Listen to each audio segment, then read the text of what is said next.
Welcome back to our class on Hilchos Basar B'chalav. We are in Siman Peites, chapter 89, and we are pressing along in the rules concerning waiting between meat and milk. I know this are everyone's favorite things to bring up at the dinner table, probably next to discussing what the big deal is about Yashan and why is everyone all of a sudden makbid on Pas Yisrael. However, we are going to look at some very important halachos in this section over here. And we're going to start with halacha aleph. So we're in 89, 1 in Yoreh Deah, or Siman Peites Sif aleph. So we're going to learn about this whole waiting thing over here. Let's start with the halacha in the Shulchan Aruch. Zok the Mechaber, achal basar afilu shel chay va'oif, lo ya'achel gvina acharav. If you eat meat, even if it's from the wild animals like the oryx, or it's from fowl like a chicken, do not consume cheese after it. Then he continues, an sheyishha sheish sha'os, until you wait 6 hours. Vafilu im shaha kishiur, im yesh basar bein hashinayim tzarich lahakiroi lahasiroi. And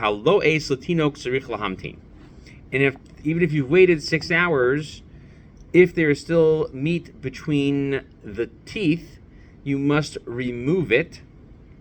And a person who chews for a child also needs to wait, again, for the meat that's stuck between the teeth. Zok the Rama, the Rabosh Isserles adds, V'im matzah achar kach basar shebein hashinayim. And if after that you still find meat between your teeth, umasiroi, and you remove it, tzarich lahadiach piv kodem sheyachel gavina. You now also must rinse your mouth before you eat cheese. V'yesh omrim the ein tzrichen lahamtim sheishaos rak miyad im salekuvirech berchas hamazon mutter aydei kinuach lahadacha. And there are those who say that there's no reason to wait 6 hours. Rather, immediately after you have removed everything and you have benched Birkas Hamazon, you have recited the blessing after meals, it is permitted, meaning it's permitted to have cheese, through using wiping and brushing. Okay, which is you're gonna wipe and wash your hands and brush everything off. Okay, so you're gonna wipe it and rinse it and scrub it. The Rama continues, "V'haminag hapashu b'medinos elu lahamtin ach achilas habasar sha'achas." And the custom that has expanded amongst our countries is to wait a full hour afterwards, meaning after eating meat. V'ochlin achar kach vina, and then one can go ahead and eat cheese. Mihu tzrichen levarech gam kein birkas hamazon achar habasar. However, one must still say the blessing after meals before eating the meat. De'az havi kesuda acheres, because that's when it would be considered after another meal. The mutter lechol divrei hamakilim, because that would be the time when one could eat according to the lenient opinions. Aval below birkas hamazon lo mahani hamtana shah. However, without saying Birchas Hamazon, waiting an hour does not suffice. V'ein chiluk im himtim hasha kodem Birchas Hamazon o achar kach. But the hour doesn't matter if it's before you say Birchas Hamazon or after Birchas Hamazon. Continuing in the Ramah, V'im matzah basar bein shinav achar shah tzarich lenachroi ulhasirai. And if you find that there is still meat between the teeth after that hour, you must dig after it and remove it. The yesh omrim the ein levarech birchas hamazon almanas lechol gvina. And there are those who state that one cannot say the blessing after meals in order to go eat cheese. Aval ein nizharim bazeh. However, no one is cautious for this. Yesh medakim lahantim sheish sha'os achar achilas basar legvina v'chein nachol nasos. And there are those who are particular about waiting 6 hours after eating meat before eating cheese, and that is a nice thing to do. So that's what the Ramah brings down. So we see the Mechaber and the Ramah have a different approach to waiting while also having a similar approach. So we're going to go through these different approaches in the Rishonim and in the Gemara to understand why they work this way. So let's talk about the time of waiting between eating meat and eating milk or eating cheese in some cases. So it does come from the Gemara. It's Gemara in Chulin, and it's on Kuf Yud Ches Amud Aleph, 118a. Okay? Oh, I'm sorry. It's on Kuf Hey Amud Aleph. Sorry. This is what happens if you don't pay attention to your notes. Ba'amine Rav Asi, Rabbi Yochanan. So Rav Asi asked Rabbi Yochanan the following: how long do you wait between meat and cheese? Rabbi Yochanan said to him, nothing. So the Gemara responds, that doesn't make any sense, because we know that Rav Chisda says when you eat meat, you can't eat cheese afterwards. If you eat cheese, you can eat meat afterwards. Okay, so then the question is, how long does one wait between cheese and meat? Okay, so then he responded, okay, you don't. So then Rashi jumps in on explaining this machlokas. So Rashi says that when it says you cannot eat cheese, the explanation he gives is because the meat has it expels a fatty flavor, motzi shuman, okay, and this sticks to your mouth and drags out the flavor. So you have the meat flavor in your mouth. That's the concern. The Gemara continues. Gufa. All right, let's go back to Rav Chisda for a second. Rav Chisda says when you eat meat, you can't eat cheese afterwards. You eat cheese, you can eat meat afterwards. So Rav Acha bar Yosef asked Rav Chisda, so what about when you have meat stuck in between your teeth? He says, Habasar ben shinehem, right? He answers them just like it says by the people who ate the slav, the people who ate the quail, right? It says there was an interesting thing about them was the meat was still between their teeth. So Rashi explains what is that? What kind of an answer is that? So he says, who considers that meat, right, to be a problem, have cheese afterwards. So you have to remove it. Okay, and he explains that the meat was still between the teeth, therefore it's still considered meat. So the question was, it doesn't seem like it should be meat, and the answer is yes, it's still meat. So that is how the Gemara explains it. So the Gemara further says that Mara Ukva made the following statement. So me, when it comes to this, I am like vinegar, the son of wine. Chala bar chamra, lagabe abba. Right? That's what the Gemara says. I am like vinegar, the son of wine. Right? Why? Because his father, when he would eat meat, he would take off a whole day before eating cheese. Okay, however, but me, I go and I wait to a different meal. All right, but that's what I do. Rashi says he doesn't mean that I am vinegar, the son of wine. So he's saying that I am worse off than my father, just like vinegar is worse than wine. And so he says his father would make lamachar ki hashta, he wait for tomorrow until now. So Rashi says me'es leis, which is a full 24 hours. So from the Gemara, you see that there is a prohibition to eat cheese after meat, and there should be a little bit of a waiting period, which would mean to the next meal. Okay, and even Mar Ukva brings that down. But it seems that there are people who had a longer waiting period, and we'll also see some other Rishonim who have a little bit different of approach of where you learn the sugya. But that's what we see from the Gemara and Rashi. So why do we wait? Okay, so we saw Rashi says because of the fatty flavor from the meat still stays around in the mouth. So in the Isser V'Heter, he adds on a little bit of explanation. The Sefer Isser V'Heter, which is one of the Rishonim quoted often by the Ramah in his Darchei Moshe and in his own work, the Torah Chatas on Isser V'Heter.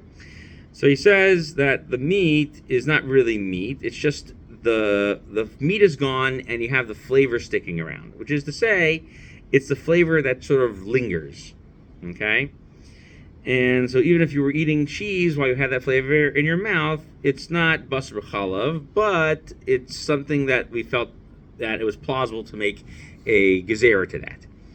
So Tosfos says that It's not like we were saying that you're making separate meals, like you have a meal in the morning and a meal in the evening. So it sounds like as long as you go ahead and take away your table and say the bracha and immediately start a new meal, you could go ahead and eat another one. So that's what it seems to imply from this case. So that's what Tosfos argues. So the Rambam says that so that's why when you take the thing away, right, and you get rid of the meat flavor in your mouth, you can go ahead and have a dairy meal after the meat. The Rambam says something different. The Rambam says that if you eat meat, okay, whether the meat is from beef or the meat is from fowl, like chicken, you may not have milk afterwards until you have had the length of time to another meal. And that, the Rambam says, is about 6 hours. Why? Because of the meat that's still stuck between your teeth, which does not come out by rinsing. So you would rinse your mouth, maybe by some drinking or by sloshing it around, have to wait. So the Rambam says that the time period was not just to go ahead and effect another Suda, but it's a time period, the time between this meal and the next meal, which he says would be 6 hours. So the Torah writes the following. So in our simon over here, the Torah makes the following observation. He says, if you eat meat, it doesn't matter what type of meat it is. You can't have cheese after it. So he says cheese. You can't have cheese after it until you wait the amount of time between the morning meal and the evening meal, which is about 6 hours. Okay? He doesn't like Tosfos' answer. He likes the Rambam's answer. And even if you wait this time, if there's still meat between your teeth, you have to remove it. Similar with the Shulchan Aruch, how we quoted it earlier. And even if there's no meat between your teeth, you still can't have that. You still can't have that cheesy meal because it's within that 6 hours.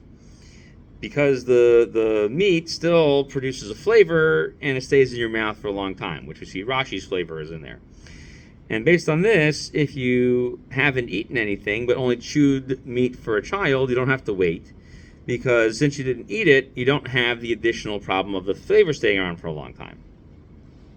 And the Rambam says the reason why we wait is because of the meat between the teeth. And so according to him, if I wait that amount of time, I can eat even without taking out the meat between the teeth. And that's why chewing for a child, you have to take it out, right? For a little baby, they didn't have food processors back in the day. You were the food processor. You processed it, you spit it out, and you shoved it in the kid's mouth. Boom. Right? That's what they did. And so therefore, we should take both opinions strictly. That's what the Torah says. Now, there's the Sefer Mar Shak, okay? So he has a little footnote over here, and he says, if you just put meat in your mouth, and you don't chew, and you spit it out, you don't have to wait at all, okay? As long as you rinse out your mouth. So that's something interesting to know. So if you just like do a little taste of that. Now, so what's the difference between Rashi and the Rambam, okay? So, number one, there's this case of chewing for a child. So according to Rashi, that chewing for a child and not swallowing it, you don't have to wait, because that's what Rashi said. Okay? So that's according to the Torah. There are other opinions, like the Isser V'Heter that we mentioned earlier, the Maharil, okay, who say that chewing for a child would also make you have to wait, because that's all you really need. Levush echoes that as well. And these are all brought in the Shach, okay? This is the second Shach on that sif that we read today. So they read Rashi slightly differently. It's because it sticks to your mouth. So even when you're chewing, it's sticky, okay? And it's going to stay there. But the Torah, most of the people say that Rashi would be lenient in that case. So it seems like, you could get out of it in the Shas Chak, but let's come back to that in a minute. Okay, and according to the Rambam, you wait for 6 hours because of the meat between the teeth. Okay, so the Bach points out that you actually aren't allowed to remove the meat from between your teeth, to be lenient in this case, because maybe you're not going to clean it all out very well. Okay, so he says that's why you would be stringent in this case. The Aruch HaShulchan disagrees, and he says, no, it's the Rambam is really saying that that's the reason for it, and that technically speaking, according to the Rambam, if you went ahead and flossed, or you took a a toothpick and clean out your teeth, you technically would, based on this Xera, be allowed to go ahead and eat dairy right afterwards. He further adds, and this is also something that the Prima Gundam adds as well, that according to the Rambam, when there is an aged cheese, which we'll talk about not so much today, but eventually, where the flavor is a little bit more intense, and you want to chew that up for a child, so you're chewing on, harder cheeses like cheddar or Parmigiana or, some of the harder aged cheeses, you would have to wait 6 hours for those as well. And the Taz doesn't hold that way. Okay? So according to the Rambam, he says it has to be only meat. But they seem to say that the harder cheese, that would be part of the issue.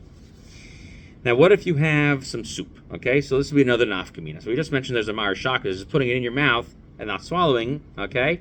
So according to Rashi, if you're having soup, the flavor extends for a long period of time, and so that's going to happen when you cook meat in the soup. You just have the broth. The fattiness of the meat will continue to drag on. You're going to need to wait that amount of time as well.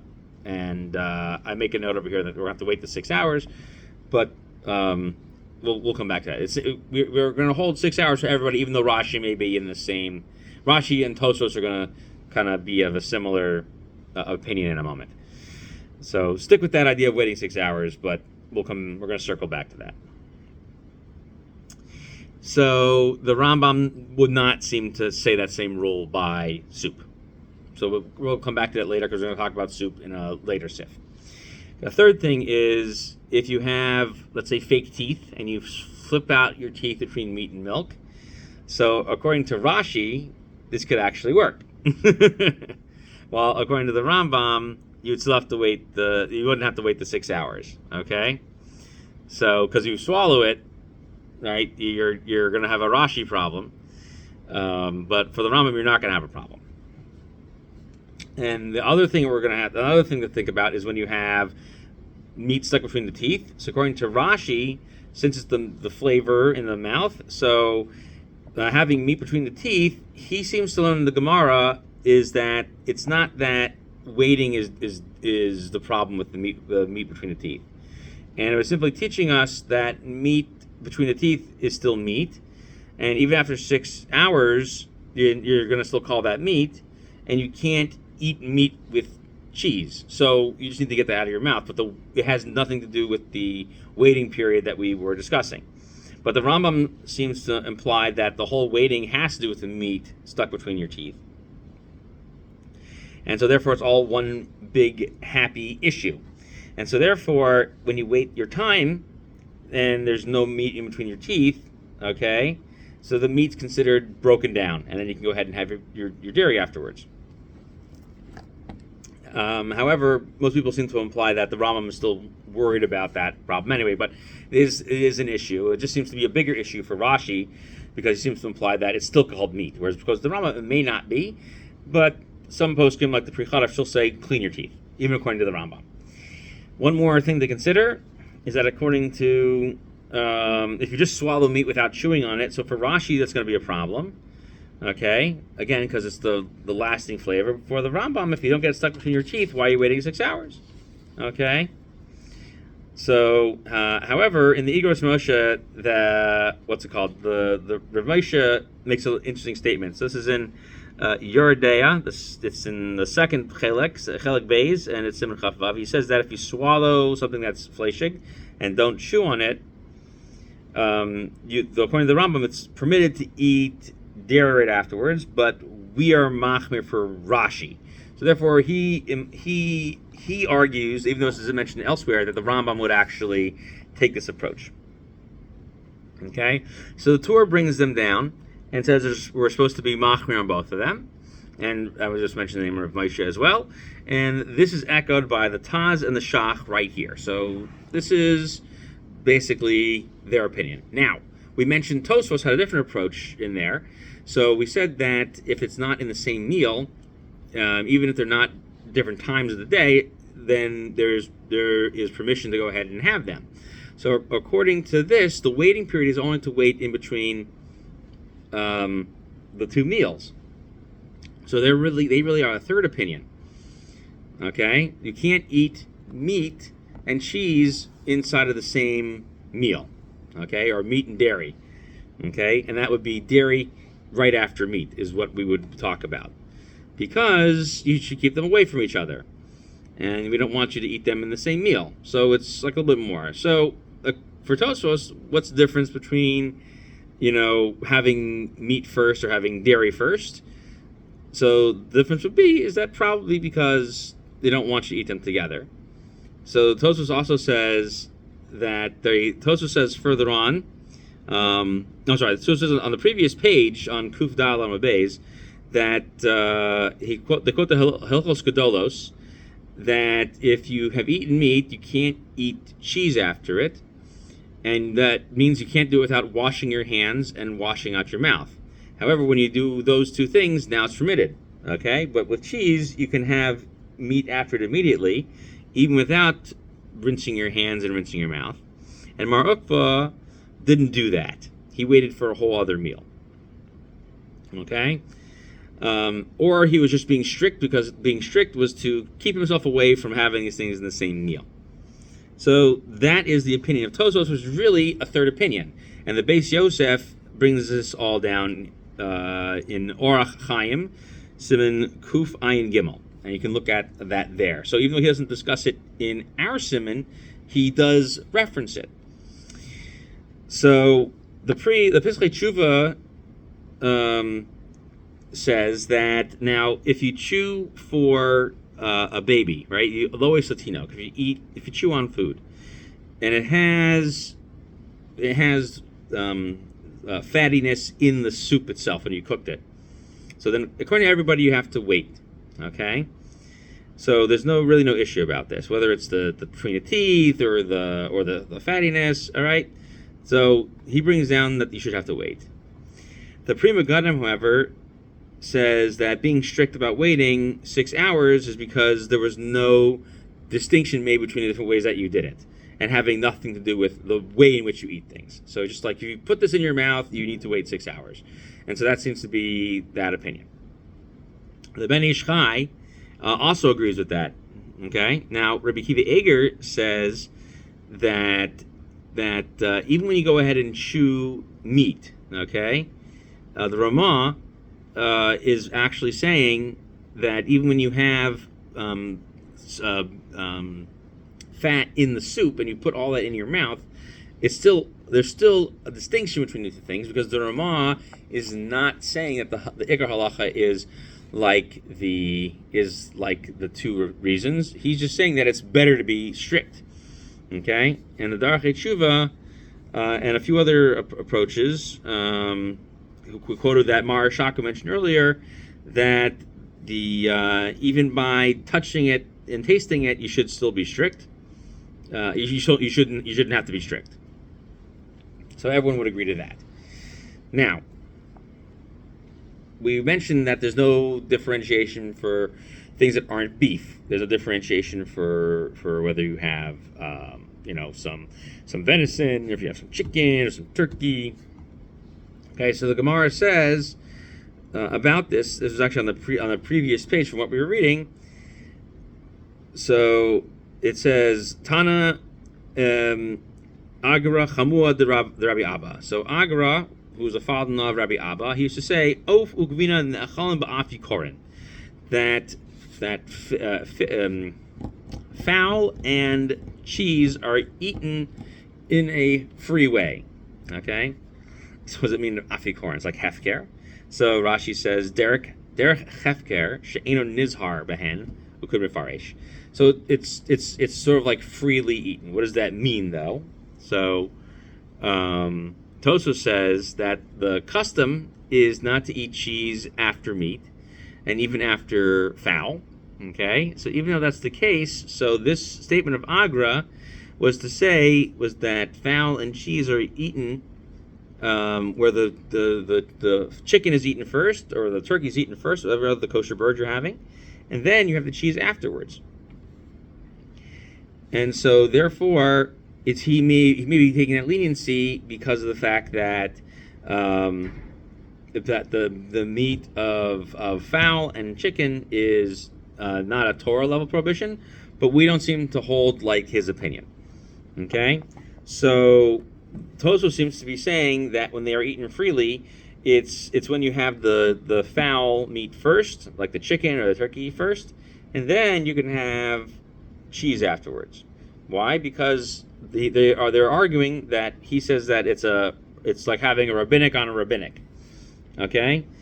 However, most of the people don't say that that's the case, that they can be eaten this way. I'm sorry. Many other Rishonim disagree and say that they may be eaten in this way, where you have the chicken first and then have the cheese afterwards. Okay, so this Tosos is a little bit strict, but even though Tosos was lenient in the other Tosos we saw, so there's clearly other room for leniency, but they seem to not feel that the halacha was like this one. So the Beis Yosef here summarizes a few things. So, including all of them together, when it comes with the chicken and the venison. So the Rambam says that when you eat beef and you have venison and then have cheese, that's when you have to wait. But if you have fowl, you don't have to do washing your mouth and washing your hands and all those other things, right? No rinsing, no scrubbing, and no washing. Okay. So the Ramban and the Rashba and the Ran say that this lenient approach of Agra even applies to chicken and then cheese. All right, it's only be lenient on the washing and rinsing and all that stuff. Okay, so the Ran says that when Agra said that they could be eaten freely, so it means also venison as well, and the cheese afterwards, because we say that they are not from the Torah, so therefore we don't want to be too strict on them like we are with other things. Okay, the Rambam pointed out just the word chaya, I mean just the word for venison or some other type of wild animals that are not, he also agrees, are not Torah level prohibitions. He's saying that since it looks like regular beef, it should be strict on it. So that's what the Rambam himself writes. So, but Rabbeinu Tam says that there is a concern about the things that are stuck to your hands and stuck to your teeth and stuck to your palate. And the Rashba and Torah Sabayis over here says that when we're talking about chicken and venison, so you don't have to worry about all that hand washing and mouth washing. Okay, but they don't think that we paskin that way, is what he says. I think everyone else seems to disagree with that. Okay, so the only opinion that was leaning on that was this opinion of the Ramban that was the Rashba brought down. So that was a leniency. Okay, so let's see here. I think, let's see. All right, let's finish this, and I think we're going to hold it in our class today. So the Torah brings down that the idea of having to wash your mouth and wash your hands after having meat is referring to meat from beef, from chicken, from venison. You can't have cheese after them at all. You have to wait the amount of waiting time, which is 6 hours so far. And you have to go ahead and wash your hands afterwards as well to make sure that that's all cleared off. Now, the Chassam Sofer was asked an interesting question. He was asked about what if it's rabbinic type milk, like we learned previously in Siman Pei Zayin at the end, like in Sifim Ches and Tes, that mei chalav, right? That certain types of whey, or the stuff that you after you cook the whey, you come away from the whey, okay, which we learned was rabbinic. Now, it sounds like you wouldn't have to wait 6 hours for that. So he was asked about that. Okay? So if it's not milk, it seems like it should be permitted to not have to wait for them either. So that's brought down. And he brings it down to Pischei Tshuva, but then he brings that there are other people that you have to wait at least an hour, and then you could be lenient on it. The Darach Tshuva brings down from a few other places that even though they're both rabbinically prohibited, then you can't be lenient. You have to wait. And you're not lenient on this at all.